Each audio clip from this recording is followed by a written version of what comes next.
Welcome to Paranormal Pages. Please drop a like or comment if you want to help the channel. Now let's get into the true scary stories. The Roots of Agony. It was a cactus, nothing special. I'd had it for 3 years, barely watered it, and yet it endured. But yesterday, it finally gave up. Its fleshy green skin had withered into a strange gray husk, like something had sucked the life out of it. I didn't think much of it at the time. But this morning was different. I walked into the living room, and it wasn't the stench of rot that startled me, it was the fingers. 5 pale, human-like fingers poking out of the dry soil, writhing slightly, as if they had just woken from a deep sleep. "What the hell?" I whispered, my voice shaking. I could barely process it. The fingers were thin, delicate, as though they belonged to a child. Their nails were brittle, yellowing, with dirt wedged beneath them. My heart raced, and instinctively, I backed away from the plant. It had been dead just yesterday, hadn't it? Cautiously, I edged closer, trying to convince myself it was some grotesque trick of the light. But the fingers moved again, curling inward like they were testing their grip on the world. My stomach churned. I reached for the nearest object, a half-full cup of cold coffee, and, without thinking, threw the contents onto the plant. The fingers recoiled, trembling like they were in pain, before vanishing back into the soil with a sickening squelch. I stumbled back, horrified, staring at the once innocuous cactus. My hands shook as I picked up my phone to call someone, anyone. But who could I even explain this to? Hey, my plant's growing human fingers. Thoughts? No. No one would believe me. I barely believed myself. An hour passed, and I still couldn't tear my eyes from the pot. I needed answers. The logical part of my brain told me that plants don't sprout fingers, they just don't. But logic was a distant memory now, replaced by the growing dread gnawing at my sanity. I grabbed a pair of gloves and a small spade, determined to dig out whatever foul thing was lurking beneath. If I could just expose it, maybe, just maybe, this nightmare would make sense. As I pushed the spade into the soil, it struck something soft, something yielding. I froze. Slowly, I dug deeper, revealing something white, almost fleshy, beneath the layers of dirt. A hand. An entire hand was buried in my plant pot, and the fingers were no longer hiding. They were fully extended, palm up, as if waiting for me to grasp it. The skin was pale and clammy, covered in streaks of mud, and I could see veins snaking up from the wrist, disappearing deeper into the soil. My breath caught in my throat. I dropped the spade and staggered back, horror pooling in my gut. The hand twitched, its fingers flexing slowly. Then, to my utter disbelief, it began to pull itself up, the arm emerging from the dirt as if something, or someone, was trying to claw its way out of the earth. I backed away, my heart hammering against my chest, and suddenly I was struck by the terrifying thought that this thing wasn't alone. A voice, low and raspy, echoed in the room, though I was entirely alone. "Help me," it whispered. I staggered backward, my pulse pounding in my ears. The voice was weak, distant, like it was coming from somewhere deep below. The hand, now halfway free from the soil, stretched out toward me, the skin thin and translucent like a corpse dug up after months underground. A sudden wave of nausea hit me, but I couldn't take my eyes off the slow, deliberate movements. Every inch it climbed out, the fingers scraped against the pot's ceramic sides with a sickening grind. "Help me." I stood frozen, my mind fighting against the impossibility of what I was seeing. The cactus should have been dead, rotted away into nothing but brittle husks and dry soil. How was this happening? My throat tightened as the hand twisted, fingers now pointing toward me like an accusation. Instinctively, I took another step back, and then another, nearly tripping over the coffee table. Who are you?" I finally stammered. I knew it was a ridiculous question. There was no face to answer, no eyes to lock onto, just this grotesque limb, slowly dragging itself free from the confines of the plant. But I couldn't just stand there and wait. The voice, faint but growing louder, sounded like it was filling the entire room now. The silence stretched before a response came, clearer this time. "It hurts. Pull me out." I flinched. My fingers twitched at my sides, a part of me tempted to obey. But another, stronger part screamed at me to run, To leave the house and never look back. What if whatever was buried under that plant was never meant to see the light of day? My thoughts raced, colliding and unraveling as I weighed my options. Sweat trickled down the back of my neck, cold and clammy. Something about this felt wrong. Deeply, unnervingly wrong. The hand stopped moving. It just hovered there, fingers trembling, as if waiting for my decision. And then, without warning, the soil around the cactus shifted. It caved in, collapsing on itself, and from the disturbed dirt emerged another hand, this one smaller, frailer. It couldn't have belonged to an adult. My breath hitched. What was happening? A child's hand now joined the grotesque display, pale and trembling, reaching out for something, no, someone. A cold chill spread down my spine as more fingers began to poke through the soil. Thin, bony fingers, more and more of them, curling and uncurling like they were trying to grasp the air itself. There were too many to count now, sprouting from the pot like a twisted, flesh-covered plant. Some of them were smaller, like they belonged to children, others, thicker, calloused, like they'd spent a lifetime working the earth. I backed into the wall, unable to take my eyes off the horrifying scene. My knees felt weak, and I slid down to the floor, gasping for breath. The voices returned, louder, more desperate. They overlapped, pleading, some sobbing, some whispering promises I didn't dare listen to. Pull us out. Free us. Please.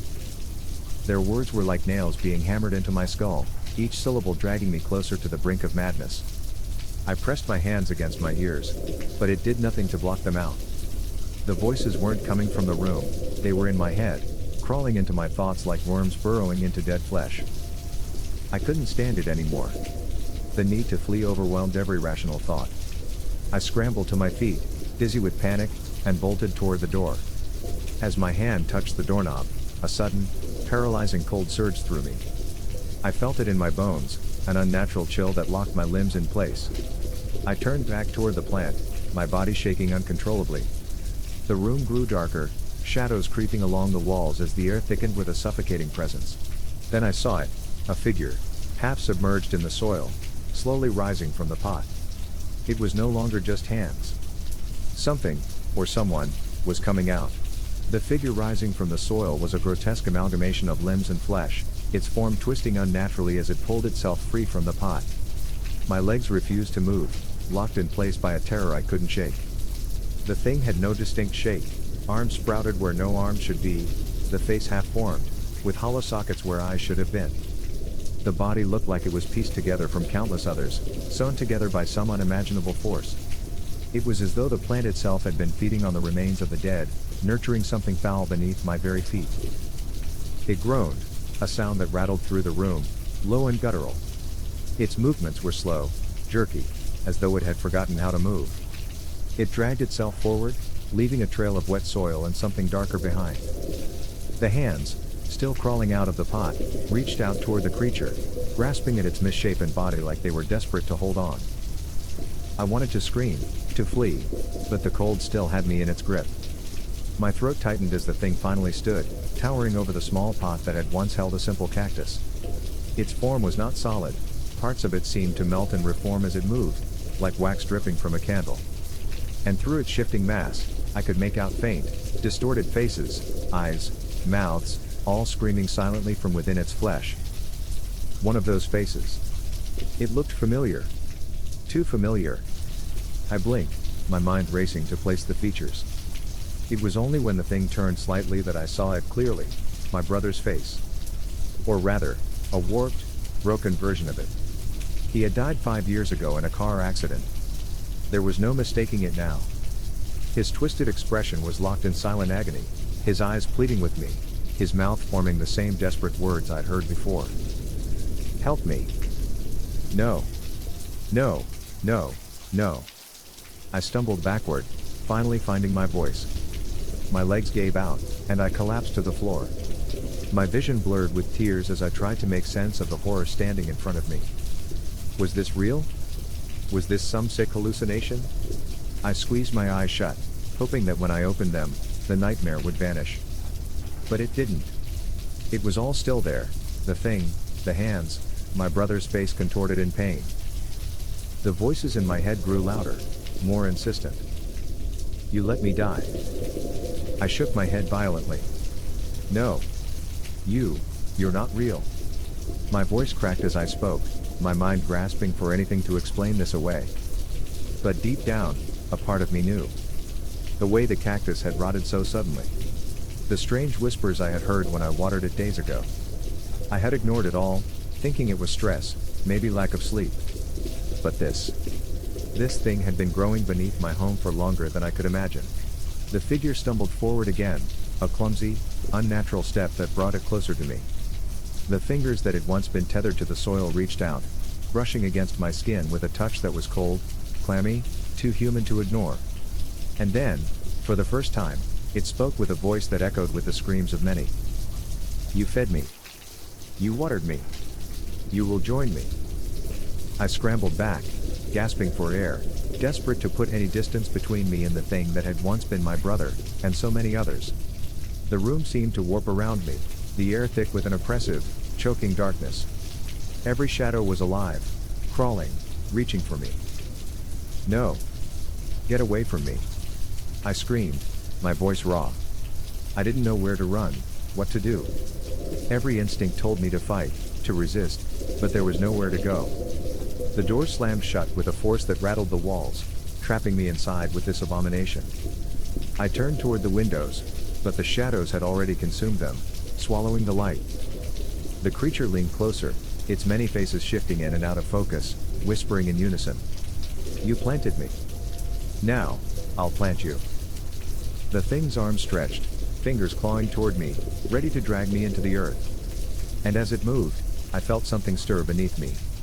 The floor began to crack, the wood splintering as thick, dark roots snaked their way out from the cracks, twisting around my ankles. The air filled with the pungent stench of rotting soil, and I could feel the ground itself pulling me downward. I screamed, kicking at the roots, trying to free myself, but they only tightened, dragging me closer to the gaping hole that was forming beneath me. The creature loomed over me, its many voices laughing in a sick, mocking chorus. I clawed at the floor, but it was no use. The earth was swallowing me whole. The floorboards splintered beneath me, the dark roots pulling harder, dragging me closer to the gaping hole that had opened up like a hungry mouth. My nails dug into the wood, but the ground beneath me felt soft, rotten, giving way with every desperate move I made. The creature loomed over me, its grotesque body shifting and pulsating, a mass of horror stitched together from too many souls, too many bodies. The faces embedded in its flesh were screaming now, some I recognized, others I didn't, but they all had the same hollow, lifeless eyes, their pain eternal. The roots tightened around my legs, cold and slimy, and I felt myself sinking. My heart pounded so hard I thought it might burst. There was no escaping it. The pull of the earth was relentless, dragging me down inch by inch, the air growing colder and fouler. The creature's many mouths opened and closed, whispering in that hideous, layered voice. You will join us. You belong to us now. I thrashed wildly, my hands slipping on the dirt-covered floor, but I was being pulled into the abyss faster now. The room around me seemed to warp and darken, the walls bending, twisting like they were alive, just as corrupted as the thing that had risen from the pot. And in the middle of it all, that abomination reached out with its hands that were now attached to arms, shoulders, a neck, a head. It was becoming whole, and with each inch it grew, so did my terror. I don't belong to you. I screamed, kicking at the roots, trying to free myself. But my legs were already halfway underground. The soil wrapped around me like a suffocating shroud, cold and damp, filling my shoes, creeping up toward my chest. Panic surged through me as I realized how close I was to being completely engulfed. The creature bent down, its faces grinning, some pleading, others mocking. I could see my brother's face again, clearer now, his features twisted with guilt, sadness, anger. His lips moved, but this time, no sound came out, just the slow, deliberate motion of his mouth forming the word, sorry. My vision blurred with tears. Why? I choked, trying to hold on to anything, logic, reason, anything to explain this. But there was no explanation. There was only madness, and it had its roots deep in my soul now. Then, something shifted in the room. The shadows that had swallowed the windows began to ripple, like waves disturbed by an unseen force. The whispers from the creature faltered, just for a moment, as if something had unsettled it. I could feel it, too, the room's oppressive weight lifting slightly, as though something was fighting back against the darkness. My mind raced. Maybe there was still a way out. In a last, desperate effort, I reached for the bookshelf next to me, my fingers grazing the spine of an old gardening book. I yanked it down, flinging it at the creature, but it passed right through its warped body, doing nothing. But then my eyes caught something, an old gardening trowel, tucked into the bottom shelf, still caked in dried mud from my last attempt at fixing the garden. With a wild burst of adrenaline, I reached for it, plunging the trowel into the roots binding me. The blade sank into the twisted, pulsing vines with a sickening squelch, and for the first time, the creature shrieked in pain. Its form wavered, the faces screaming louder, their agony becoming mine. But it worked, the roots loosened, and I scrambled to pull myself free. But just as I thought I had a chance, the ground beneath me gave way entirely. I fell into the pit, the dirt rushing up around me. I screamed as I tumbled into the darkness, the creature's hands reaching for me, clawing, grabbing. I fought back, swinging the trowel wildly, hitting anything I could, but the earth swallowed me whole. The last thing I saw before the soil closed over my head was the creature's face, merging with my brother's, its voice a chilling whisper that would follow me into the abyss. "You can't escape. You will always be with us." Beneath the soil. I clawed at the dirt, but it was too late. The earth claimed me, and I was buried alive, the roots tangling with my limbs, the cold darkness pressing in from all sides. And then, silence. Except for the sound of something growing. Something sprouting from the ground, right where I had once stood. Hey! Subscribe for more true scary stories. Story 2. The Haunting Melody. When my mother passed away, she left me one thing, an old music box. I remember seeing it on her dresser when I was a child, its wooden casing worn but polished, the carvings along its sides delicate and intricate. It never played when I was around, and I always assumed it was broken. After the funeral, when I held it in my hands, the coldness of the metal latch bit into my fingers. It was small, heavy, and looked ancient, far older than I remembered. I had no idea why she left me this, of all things. That night, sitting alone in my room, I turned the key on the music box out of curiosity. At first, nothing happened, just the soft click of the mechanism inside. But then, slowly, a haunting melody began to play. It was strange, unfamiliar, and yet, as it filled the room, I realized something unsettling. I knew the tune. Somehow, deep within me, it felt like I had heard it before, though I couldn't remember where or when. The tune was simple, eerie, and it lingered in the air even after the box had wound down. Over the next few days, I found myself humming it, unconsciously at first, under my breath while cooking, while working, even while trying to sleep. The worst part was, no one else seemed to hear it. I asked my sister about it over the phone, describing the melody as best I could, but she only laughed and said I must be imagining things. I even tried playing it again in front of her when she visited. The box just sat there, silent and still. "Maybe it's broken," she shrugged. But it wasn't. I knew that much. When I was alone, the tune returned, louder, more persistent, weaving itself into my thoughts until it was all I could hear. Something about it gnawed at the edges of my mind, filling me with a growing sense of dread. Then, something strange happened. It was late, past midnight, and the house was quiet, save for the ticking of the clock in the hallway. The melody began again, but this time, I hadn't touched the box. The music played on its own, winding its way through the air like a whisper. I froze, staring at it from across the room. A cold shiver ran down my spine. It wasn't just that the music was playing on its own, it was that I could swear the tune was getting faster. Suddenly, the door to my bedroom creaked open, slowly, almost deliberately. My heart pounded in my chest as I stepped toward it, expecting to see someone there. But the hallway was empty, bathed in darkness. The music stopped abruptly, leaving an oppressive silence in its wake. I felt the weight of unseen eyes on me, watching, waiting. That night, I didn't sleep. I couldn't. The music box sat on my nightstand, its silent presence feeling more ominous than ever. Something wasn't right. I had inherited more than just a broken keepsake. Something was attached to it, something I could feel growing closer with every haunting note. The next morning, I woke to the sound of the tune playing softly, the same eerie melody from the music box, except now it wasn't coming from the box. It was inside my head. I stumbled out of bed, gripping the edges of my nightstand to steady myself. My mouth was dry, my body weak, but the tune, it was as clear as if it were being played right next to me. I hummed it unconsciously, almost against my will. When I tried to drown it out with music from my phone, nothing worked. The humming continued, filling every silent corner of my thoughts. I couldn't explain it, but the more I hummed, the more something seemed to stir in the air around me. The hairs on my arms stood on end, and I felt a cold draft sweep through the room, despite all the windows being closed.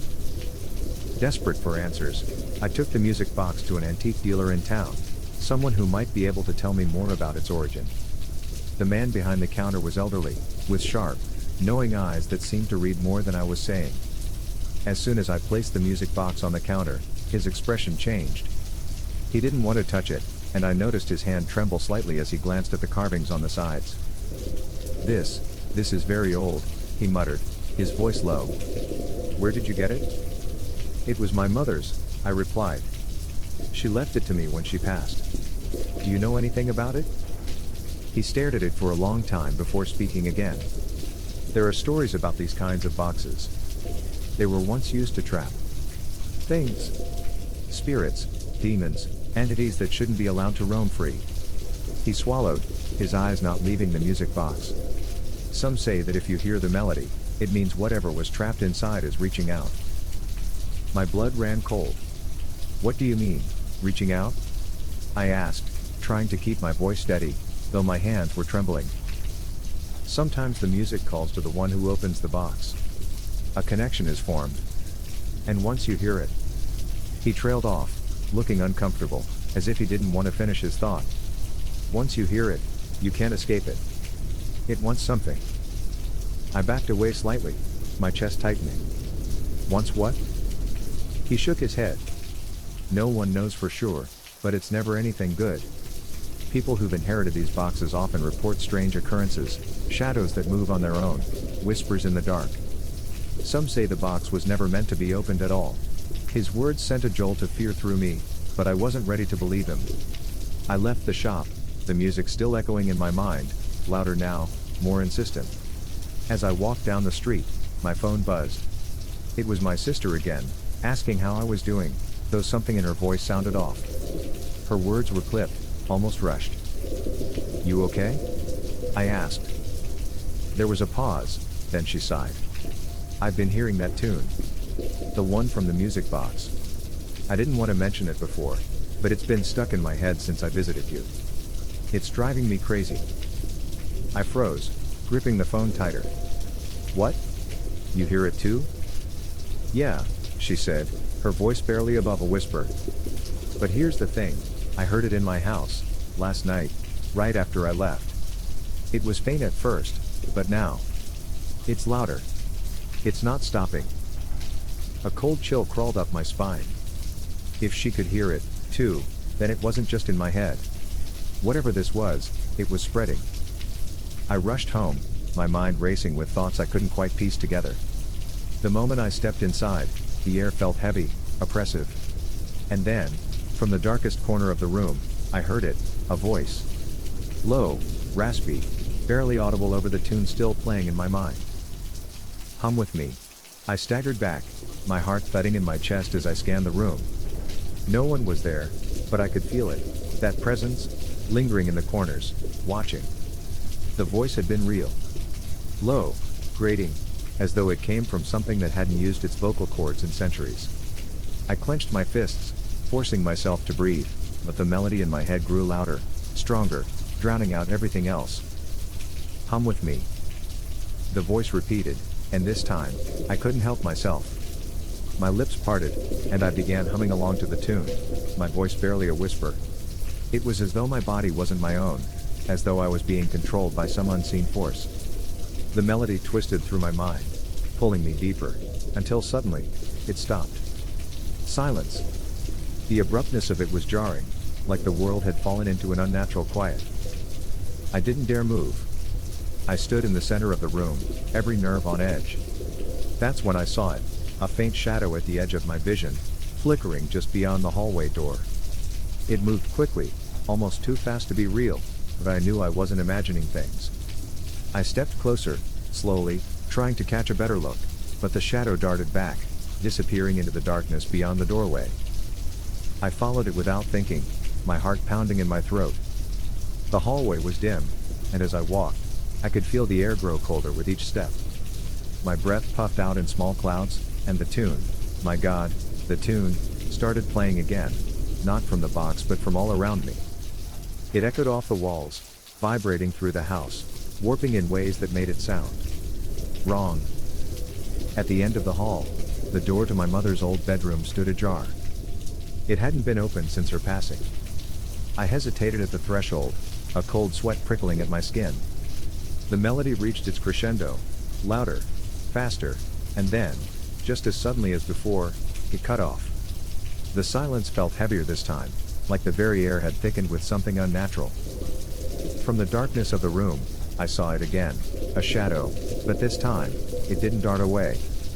It stood in the center of the room, vaguely human in shape, but distorted, its limbs too long, its head too wide. I could feel its gaze on me, even though it had no eyes that I could see.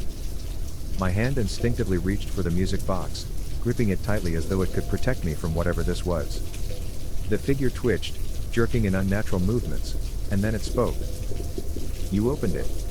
You called me." Its voice was a rasping hiss, like the scrape of dry leaves against concrete.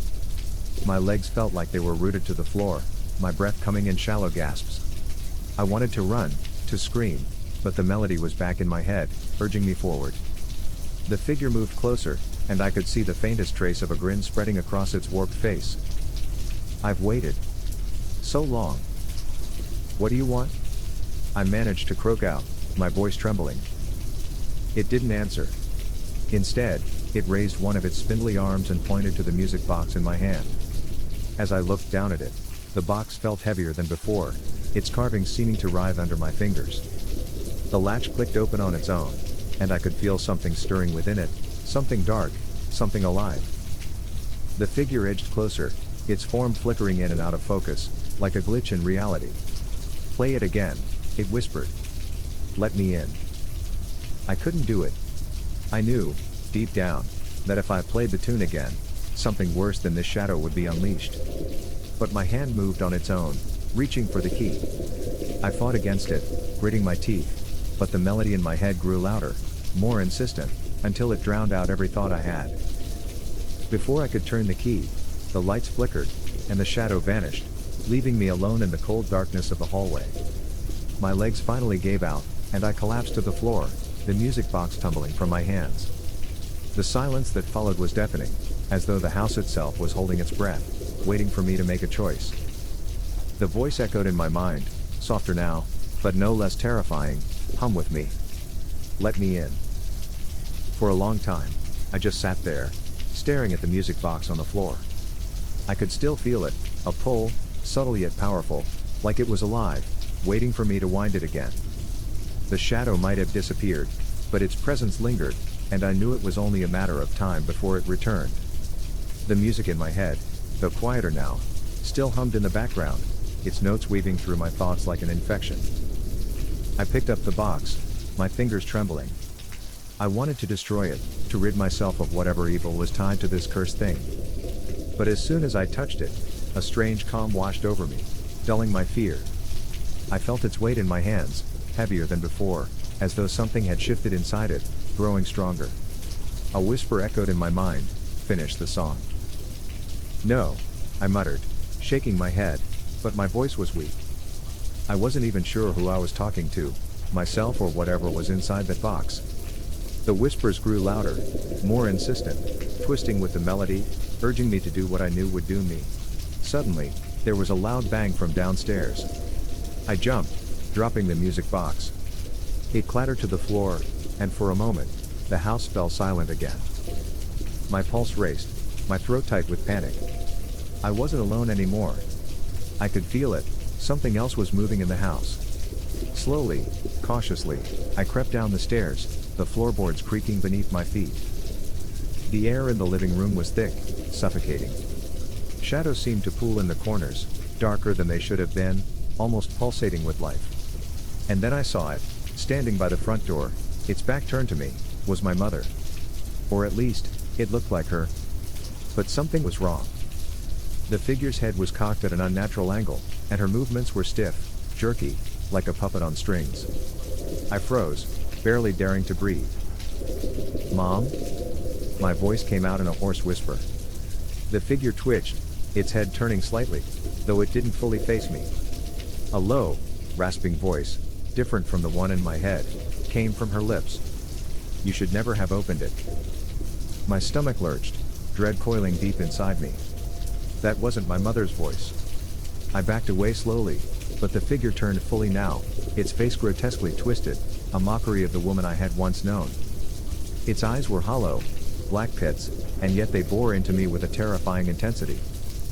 "It's too late," it hissed, stepping closer, its feet scraping the floor with each unnatural movement. "You've already let it in."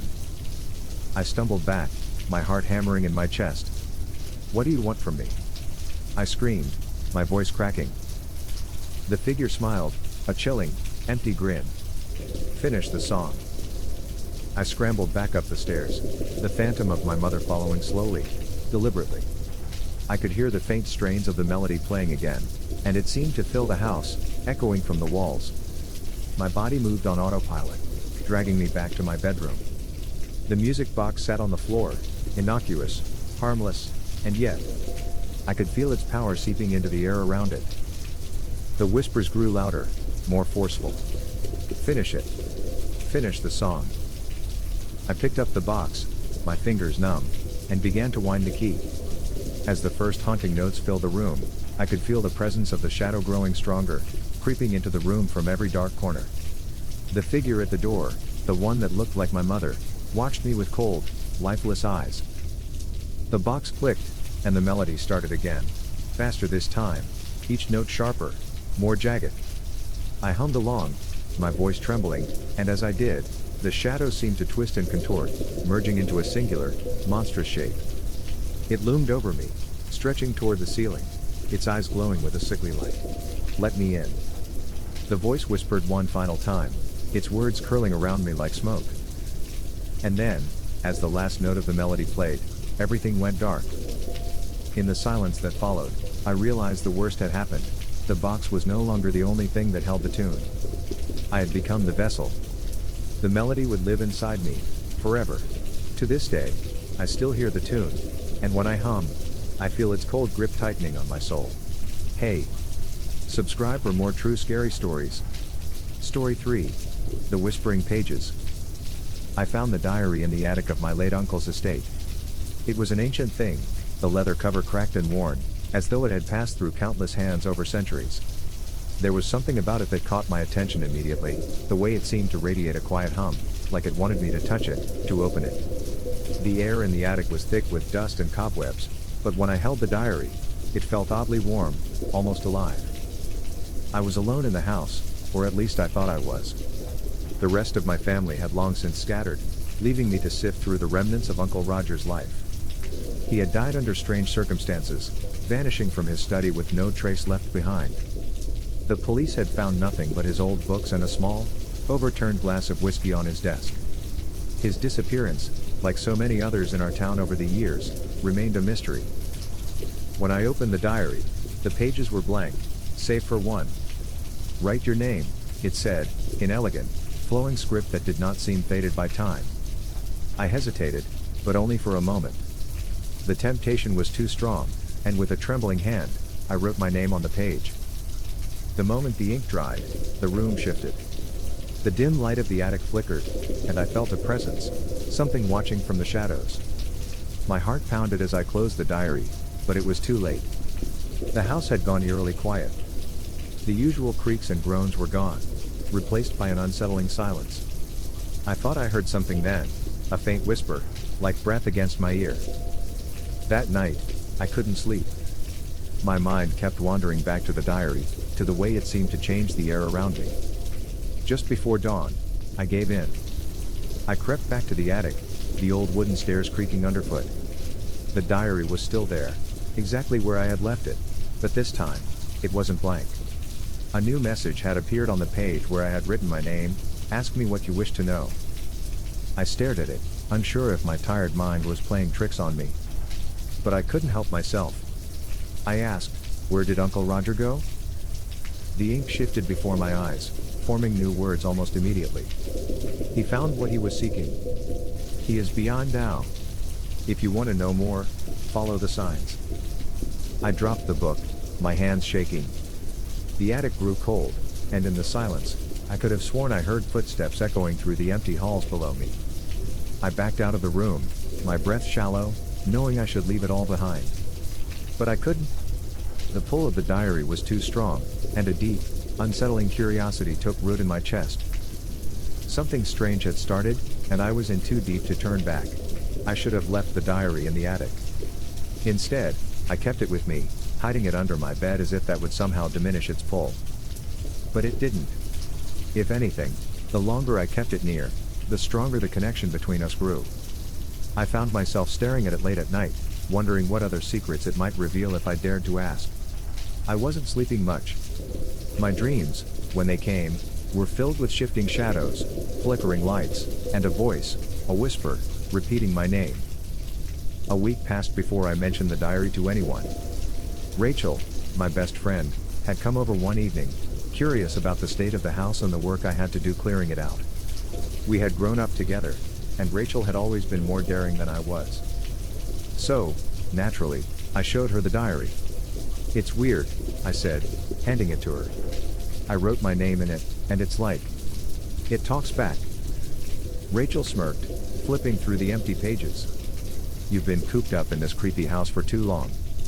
"I don't see anything." My heart sank. It wrote to me. I swear. It answered a question about Uncle Roger. Her skeptical smile faded as she studied my face. "You're serious?" She sat down, placing the diary on the table between us. "All right. Let's test it." Rachel grabbed a pen from her bag, poised above the paper. "I'm going to ask it where I left my keys," she said with a grin. I watched, nervous and unsure. Rachel scribbled her question down, and for a moment, nothing happened. Then, just like before, the ink swirled and morphed. Words appeared. "You will find them in the kitchen, beneath the broken tile." Rachel's eyes widened. "What the hell?" She laughed, but it was an uneasy sound. We both got up, rushing to the kitchen. Sure enough, beneath a cracked tile near the sink, her keys lay nestled in the dust. "This is insane," Rachel muttered, staring at me as if I had done something. But I hadn't, at least, not intentionally.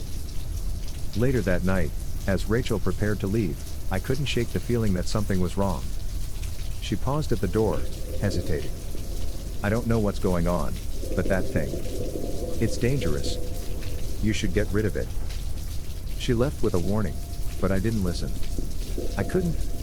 There was something about the diary, something that called to me every night. The next morning, I texted Rachel to check in, but there was no reply. By the afternoon, I began to worry. She always answered her phone. I tried calling, but it went straight to voicemail. Panic crept in. I drove to her apartment, banging on her door, but no one answered. Her car was gone, the place quiet. I asked the neighbors, but no one had seen her. As the hours passed, dread coiled tight in my stomach. I raced back home and grabbed the diary, trembling as I opened it. "Where is Rachel?" I asked, scribbling furiously. The ink swirled, slow this time, as though reluctant to reveal the truth. Finally, it wrote, "She is gone. Like your uncle. You will not find her." I stared at the words, feeling the coldness seep into my bones. My heart pounded in my chest as the air around me thickened. Somewhere in the house, a door creaked open, and the whispering began again. The house had never felt so suffocating. Each creak, each flicker of the lights made my skin crawl. After the diary's last response, I found myself frozen in place, staring at the ink as it slowly dried on the page. Rachel was gone. Just like Uncle Roger. No explanation, no trace. It was as if she had been swallowed by the shadows themselves. Days passed in a haze. I called the police, but there was nothing they could do. Rachel was an adult, free to come and go as she pleased. They shrugged it off as someone who might have just left town without saying a word. But I knew better. The diary had taken her, just like it had taken my uncle. The silence in the house thickened, pressing against me like a weight. I could hardly breathe. I tried to resist its pull, but the diary was always there, sitting on my desk, its blank pages silently demanding more. I hadn't asked it another question since Rachel disappeared, but I could feel it, its presence gnawing at the back of my mind, whispering that there were still answers to be found. It was never really silent, not truly. At night, when I lay in bed, I could hear the faint scratching of pen against paper, though I hadn't touched it. The whispers returned, clearer now, as though something from within the diary was waiting for me to finally listen. On the fifth night, I couldn't resist anymore. I needed to know why. Why did it take them? What was this thing I had found? My hands trembled as I opened the diary, the pages flipping on their own to the center where fresh writing began to appear. I see you. You're afraid. But there's nothing to fear if you ask the right question. The ink swirled like smoke. I stared at the words, my breath shallow. What are you? I asked aloud before I could stop myself. The diary shuddered in my hands, its pages flapping wildly as though possessed by a sudden wind. For a moment, I thought it might tear itself apart, but then the writing began again, slower this time, deliberate. I am what you seek, but I am also what you fear. I give, but I also take. Your uncle, your friend, they asked for knowledge, but knowledge has a price. Now it's your turn. My heart hammered in my chest. The room felt colder, darker. What do you want from me? I whispered. The answer came swiftly, too swiftly for comfort. To write. Suddenly, a surge of understanding hit me. This wasn't just a diary. It wasn't some haunted object that told secrets or offered warnings. It was a trap, a lure for the curious. It gave you answers, but in return, it took something far more precious. Each time someone asked a question, it claimed them, drawing them deeper into its world, consuming them piece by piece until they were nothing more than shadows, echoes lost in the dark. Just like Rachel. Just like Uncle Roger.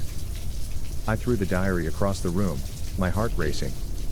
The sound of its leather cover hitting the floor echoed through the house, and for a moment, everything was still. Then, I heard it, a soft, steady tapping coming from beneath the floorboards. I backed away, eyes wide, as the sound grew louder, more insistent. Something was down there. Something the diary had buried. I wanted to run.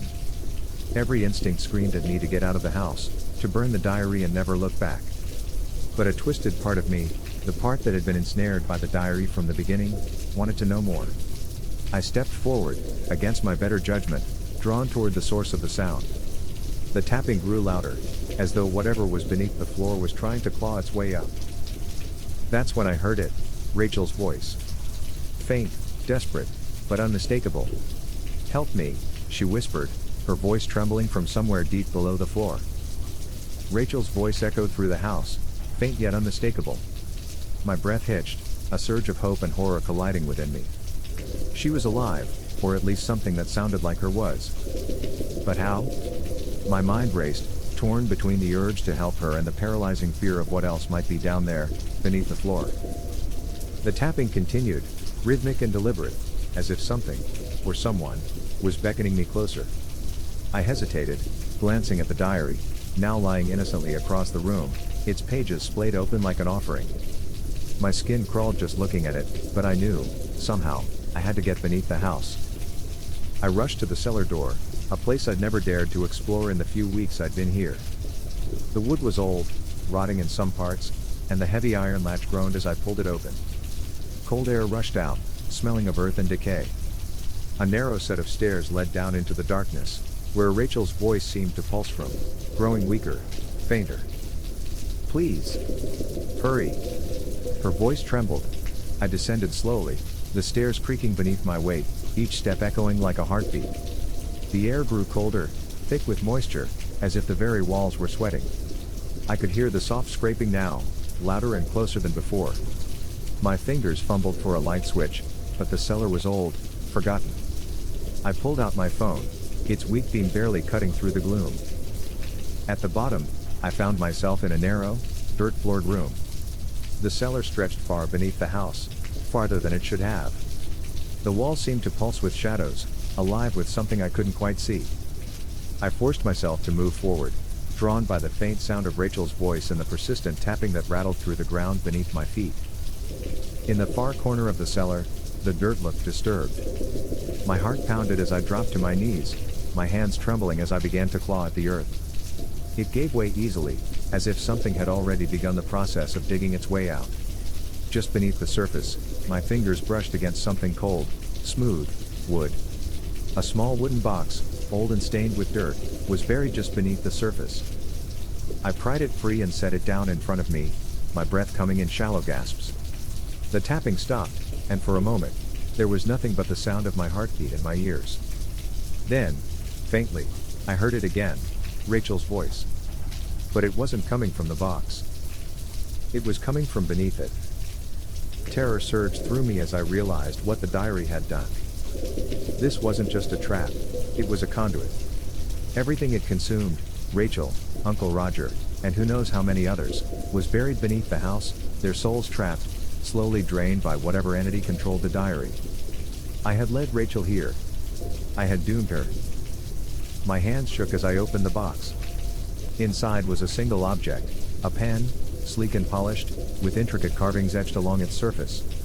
It radiated a malevolent energy, and I knew instantly that it was tied to the diary, that it was the key to everything. The whispers grew louder, filling my head with promises, with the allure of knowledge, of power. Right with me, the voices seemed to say, merging into one as the air grew thick with pressure. You'll find them. You'll bring them back. But I knew better now. I knew what the diary wanted. It didn't just want my questions, it wanted my soul. The moment I used that pen, I would belong to it, like the others. My fate would be sealed.